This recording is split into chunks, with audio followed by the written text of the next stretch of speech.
کوئٹہ میں بیبر کمرانی اور حمل خان کمرانی کے اہل خانہ نے voice for Baloch missing persons کے احتجاجی کیمپ میں تنظیم کے عہدیداروں کے ہمراہ پریس کانفرنس کرتے ہوئے اپنے پیاروں کی باحفاظت بازیابی کا مطالبہ کیا۔ اہل خانہ کا کہنا تھا کہ بیبر کمرانی کو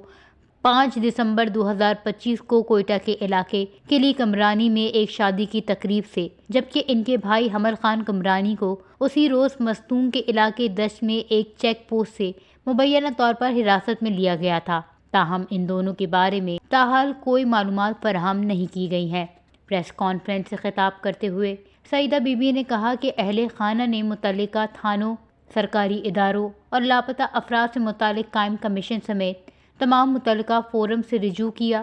لیکن اب تک انہیں اپنے پیاروں کے حوالے سے کوئی واضح جواب نہیں ملا۔ انہوں نے مطالبہ کیا کہ اگر بیبر کمرانی اور حمل خان کمرانی پر کوئی الزام ہے تو انہیں آئین اور قانون کے مطابق عدالت میں پیش کیا جائے، بصورت دیگر انہیں فوری طور پر رہا کیا جائے۔ اہل خانہ کے مطابق دونوں افراد کے والد فالج کے مرض میں مبتلا ہیں، جبکہ بیبر کمرانی کے 2 کمسن بچے اپنے والد کی واپسی کے منتظر ہیں۔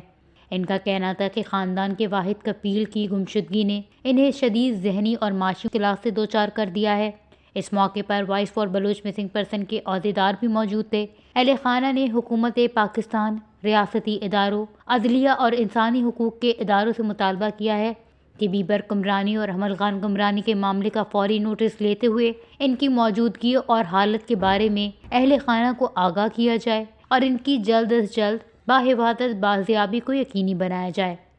وش نیوز، کوئٹہ، بلوچستان۔